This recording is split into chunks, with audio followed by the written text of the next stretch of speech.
Visit ZABALGAMEZ.com. That's ZABAL Games.com and sign up.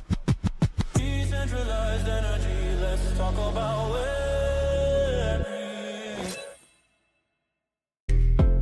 Awesome. We are here with Will T of That's a heck Web3. of Welcome, welcome. Oh my Iman God. made it for me. It's been amazing working with different folks out there. That's kind of the beauty of the space, right? Is you Yeah. get things like that I didn't even ask for. We'd just been working on it and talking about it, and he sent that over to me, and I was like, boom, well, we have our intro. Nice. I love it. What's Yeah, up, how are you man? doing today? How's it going? I'm doing well. It's been a minute. I know it has been a minute. It's been a blessing to know, meet, and learn more about you. Met in my very beginning time of onboarding myself into Web3 in 2023 in one of our mutual music and tech groups, and then just mutually through the DAO ecosystem. One of the places where you're very familiar with our ecosystem, the Fractal side of things, because I got a chance to chat a lot more with you through the Fractal ecosystem, whether that be Optimism Fractal, Eden Fractal, and having you actually understand a little bit of what I'm trying to build here with the ZAL Fractal gives us that leg up, which is awesome. But we're here to chat a little bit about KFMEDIA, the tracks for the ZABAL ecosystem is the creator track, trying to chat about media and leveraging on-chain tools to use media as a means of distribution. So I would love for you to give a little bio intro about yourself and a little bit about what KFMEDIA is. Sure. So hello, everybody. Those that don't know me, I'm Will T of Web3. I've been in the blockchain ecosystem since March of 2020. I was encouraged by my mentor to research blockchain technology, research the markets, and figure out what were the striking comparisons to the equity markets, also known as the stock markets, right? So that was my first task when it comes to blockchain. From there, it's just been an evolution of a journey, of a maturation, of a process, maturation of a community, and we can get all into the deeper dive on all those aspects. But blessed to be here. Also, a fun fact that a lot of people may not know about me. I find cooking very therapeutic. I am a 15-year practicing home chef, and I do have my own courses, which will be launched soon. Let me get into this topic too, with our newly re-envisioned learning center. So, which is based on the original CharmVerse code set. One thing that happened to a lot of creators back in 25, I think it was like June of 2025, was there was a website provider service, right, that basically decided to sunset their operations, known as Bonfire.xyz. The beauty about what the protocol they were running was it gave content creators, especially independent content creators, an outlet that didn't require them to learn code, where they could just plug and play their content, build a website very seamlessly, launch digital goods if they wanted to, and just have everything all encompassing in one place. So they sunsetted their services June 2025, if I'm not mistaken, on that year. And then we got word earlier this year that CharmVerse was going to do the same thing with their services. So if anybody's ever used the CharmVerse, whether you're applying for a grant, whether you're managing your community, managing your DAO, anything like that, you know how valuable of a resource it is. So instead of going out and resourcing another provider that may have had a similar platform, because we've been on CharmVerse for 2 years, we're very familiar with the software. It's very conducive to the learning environment, in creating a positive learning environment, because the students can see all the courses in one view. They don't have to go searching for it. So it's very intuitive as well. So instead of that, I took a leap of faith. I did something I said that I would never do ever again. And change is constant within this world, right? And so I learned how to vibe code. And so currently we have under construction, we forked the original code from CharmVerse. We've complied with their specific license that they put against it in terms of the branding and everything like that. We are close, and I mean like within 2 weeks or less of redeploying the Learning Center as our own branded version of CharmVerse, with only the features baked into it of what is required for us as operators of the Learning Center. So it's been a wild journey. It's been a wild ride. I've got to meet amazing people along the way, such as yourself. I think you're pointing back to the Fractal meetings that we have with the Eden Fractal group and the Optimistics and the Optimism Fractal group. But it was in one of those meetings that you decided to join our community, right? So you are a very high valued member of our community. You've also participated in our independent content creator program as well, with, if I'm not mistaken, 3 unique independent videos that we've produced and we put them out there for distribution. Because right now infrastructure is our main priority. Anything else that we would normally be doing right now has been paused. We've even paused our own broadcasting so we can focus on getting this learning center redeployed. So I don't know if I gave too much information. No, Well, that's great. you Love like it. it? I think that was Yeah. one of the things that spurred my thought is this was also a post that came out today from Hats Protocol that Haberdashery Labs is sunsetting as well, but creating hats is Oh public. man. I know, but creating hats is a public good. So they're open sourcing the repo, sharing it back. It's definitely this kind of process of relying on different services, Right. then not being able to use them in the future becomes a challenge. But one of Right. the things that I really like that they did here is in just open sourcing the code, individuals that may have been reliant on it might still potentially need to do some changes to make it work, but they can Yeah. still make it work, which is really cool because something like Bonfires, I don't believe that was open sourced, right? So like No, I don't think individuals it was had to ever open go source. and figure out whatever they were going to do for their next thing, whether that be learn to vibe code themselves or try and find another service. So one of the things I Right. think that's really powerful about public goods, open source building is some of this tooling that you can do is like, okay, some individuals, the individuals that created this cannot work on it anymore. It's like when a founder leaves the company or is ousted because the founder can't scale it that the quote unquote board, right, or the shareholders want to grow it, but in a different sense where that individual is kind of choosing to take that step back, but leaving it open for anyone to kind of come and build on top of. So I'm excited because the hats has been something I've been actually really excited to Yeah, leverage well, we more. have an unfinished hats tree, so that's good information to know. Exactly. Yeah. So we're gonna We have can to. finally do I that. want to build some front end UI so that our team can leverage the Hats protocol for Mhm. our ecosystem, right? So that's something that's been on my mind for quite some time.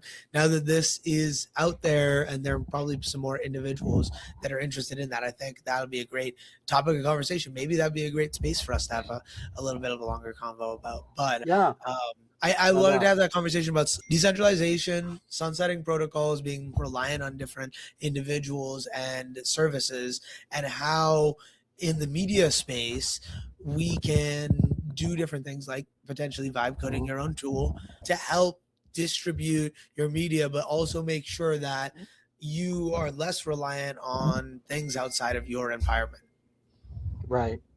Right. No, and that's a great thing. So as far as me, so you're more developer centric founder, and I'm more of a creative founder who had no ambition to relearn coding. Now, just to give you some background perspective, back in 1995, I was a systems analyst for a small mom and pop company here where I live in Colorado, and I used to know the Unix environment like the back of my hand, right?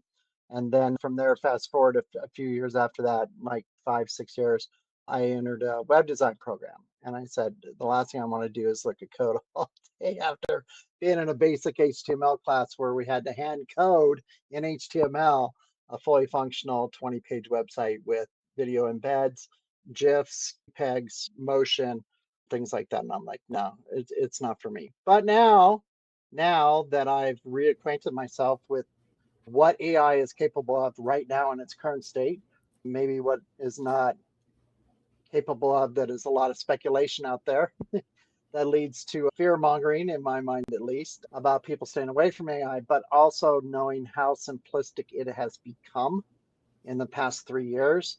That even a founder such as myself, who at one point in time recently had no ambition to relearn how to code or navigate my system, I'm now finding myself almost on a daily basis gravitating back towards that because I want to really finish this project up because we've got some other things in the hopper that we vibe coded as well, but we're not going to release those into the wild until we get the learning center done. Awesome. And I had a question in there, but you keep on. But you want to talk about content creation too, right? Yeah, I do. Yeah. Well, media, distributing Okay. media in this environment. Distribution, yeah. Like, what Yeah, are so some of the tools you have used in the time you have been here that you have enjoyed using and you feel like are valuable tools for an individual to use, whether it's that same tool or not, but what you used it for? yeah, exactly. I think when we're talking about media distribution outside of Bonfire, because that was a built-in marketplace to that, to your website, right? Where you could just create your own distribution channel through the website. I would say outside of that, the three primaries that we have right now that we use to distribute independent content, or on behalf of the content creators that we represent, one thing that you can do, because you can do this in a very light fashion, is you can use unlock protocol. And there's a lot of use cases out there for unlock protocol. It wasn't until I was like everyone else who's probably first exposed to unlock protocol as like an event RSVP page, right? And so I was very narrowly focused on that at one point until I talked with one of the former DevRels about how the protocol actually worked, what you do with it, what are the very distinctive characteristics around the smart contracts, what are you actually deploying out on the blockchain, like what is the standard of token you're deploying and things like that. So there are some things, because it's been around for some time, I think it's going on 10 years now that unlock protocol has been around. There are some things based on the age of those smart contracts, because at that point in time, those smart contracts were not necessarily upgradable, right? 10 years ago compared to today. Yeah. Now we have upgradable smart contracts that are fully malleable and flexible and can do a lot of amazing things. But understanding that, it led me to like, okay, experimentation phase. What can we do with this? So if you're an independent content creator, you can set up a subscription basis for your fans, right? Through Unlock Protocol. And they can subscribe on whatever cadence of frequency you want them to do. They could be a monthly subscriber, and you're basically having them subscribe to another place where you're hosting your content, right? So they could be a monthly, they could be quarterly, they could be semi-annual, they could be annual, however you set it up. And the beauty of it is because most independent content creators now are learning the finer points of actually being a business operator, which is very important in this space, in this ecosystem, to think like an entrepreneur, to think like you're running a multi-billion-dollar multinational corporation. Having that mindset, it benefits independent content creators. So understanding that, back to the subscription model, right? You can do alternate currencies in the form of the ERC20 standard, or you can do traditional fiat payments. So setting up a Stripe account, the biggest advice I can give to anybody today through this that they could benefit from regarding that business mindset mentality is set yourself up a Stripe account, right? You're going to need a Stripe account. Stripe is the end all be all when it comes to receiving payments right now. They're so dominant in the marketplace. I don't know that how anyone can take any market share grab away from them. It's not a promo for Stripe. I have a Stripe account, but that is one of the biggest benefits you can do. That's a very simple solution that you can set up. So through Unlock Protocol, you set up your subscription. You can take, say, like USDC or any other ERC20 token standard. If you wanted to, you can take traditional fiat payments for those that don't know about this ecosystem, because the whole point of you being a content creator, maybe a secondary purpose, is you're also an educator to bring people into this space, right? And where they can feel safe and they can feel like they're going to have a good journey. So that's the number one tool that comes to mind. Now, there's other use cases. We've done it before on one of our independent content creators. We set it up as like a booking site for her. So it's like where she could point people to the booking, right, page. They would remit payment on the booking page, and then from the booking page, the payment would be received by KFMEDIA, and of course, we're going to distribute the monies accordingly out to her. But it gives her a sense of like, okay, now I know that this in-person event that I'm going to hold 6 months from now, I've already got my 30 seats filled. So now I just have to do the work to actually host the event, right? So there's a lot of things. You can even set it up as like a membership too. So a little bit different than subscription, but kind of similar, depending on Yeah, how you want to handle that as a here, content there creator. we go. There's a Yeah, couple of yeah, my, there's yeah, there's some of yours, right? We'll get into that here in a second. I would say the other two tools that we've used because we've had to go outside the box a little bit because I understand the type of media we work with, unless you're having custom smart contracts built for you, which could contain vulnerabilities. You never know. It's very difficult to find the resources to do proper distribution.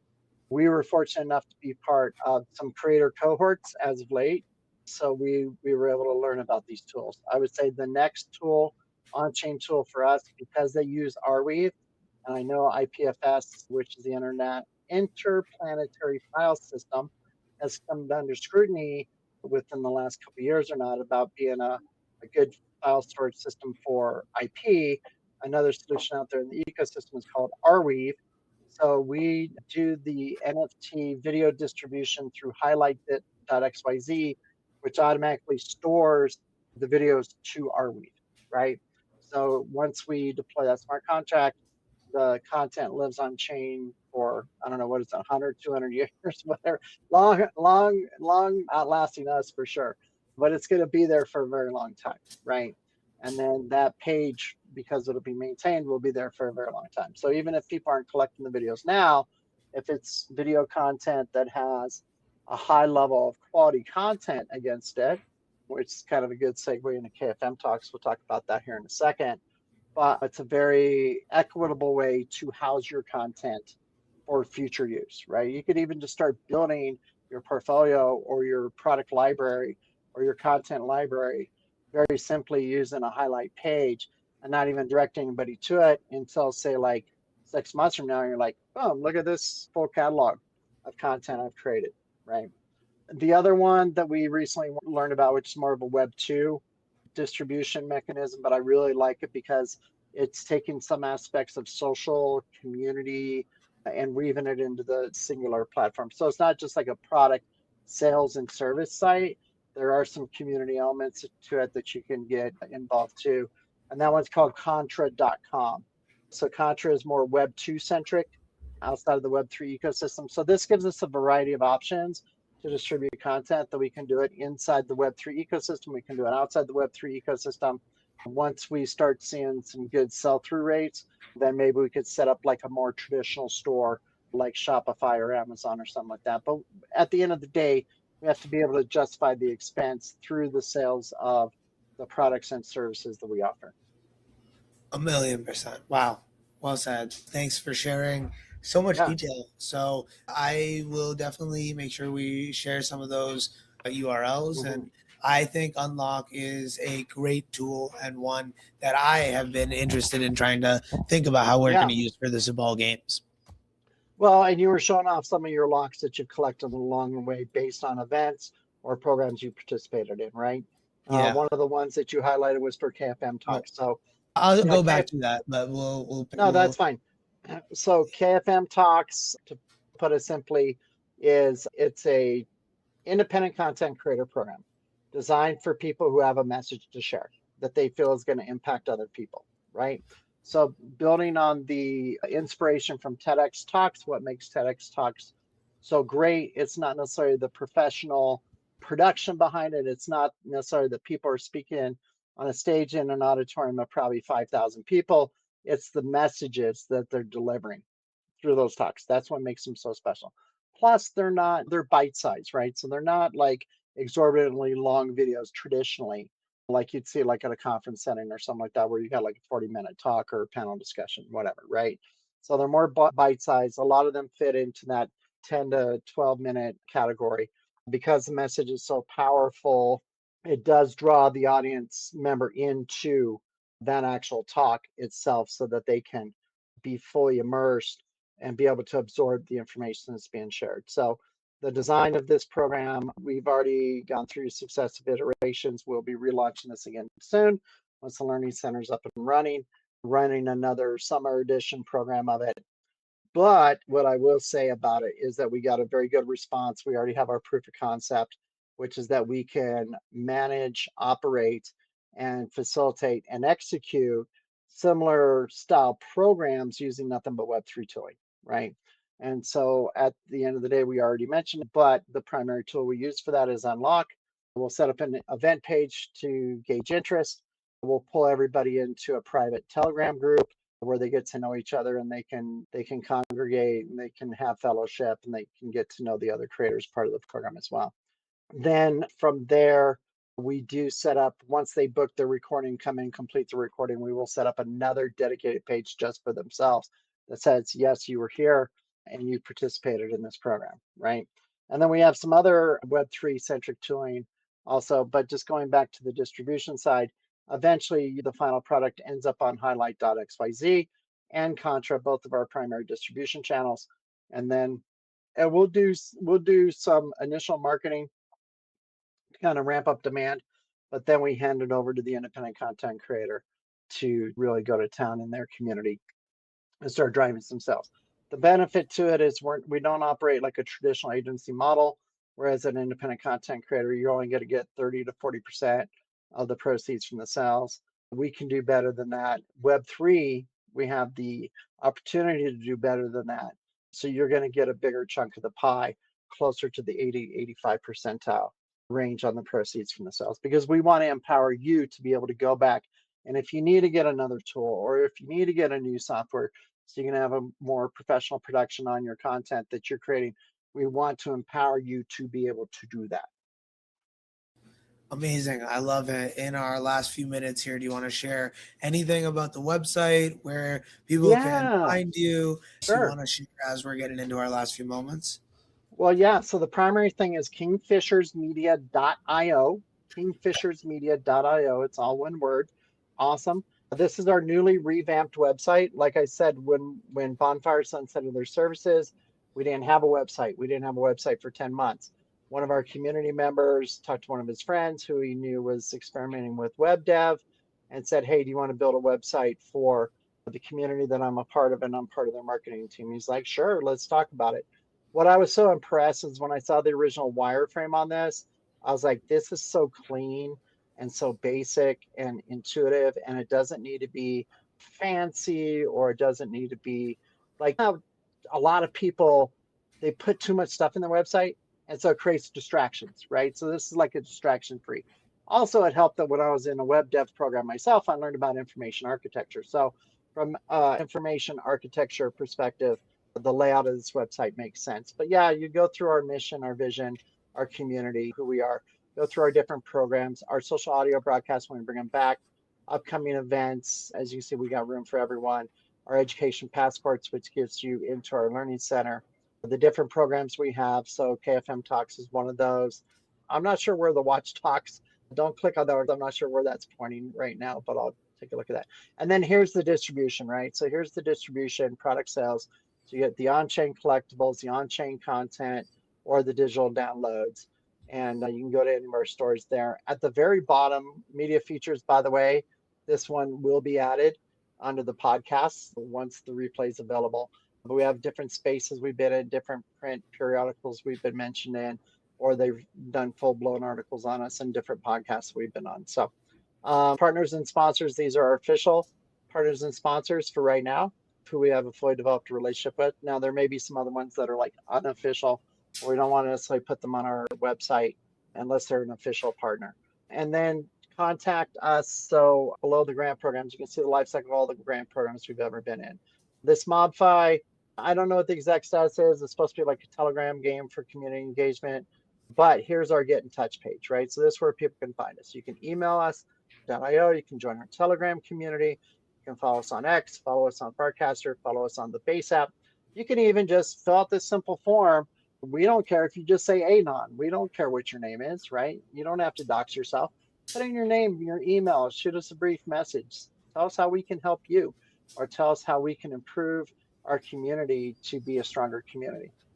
The other point I wanted to make real quick is that when we relaunch, because you were talking about public goods earlier in the space, or in this show, when we relaunch the Learning Center, we will transition into a true public good as a community.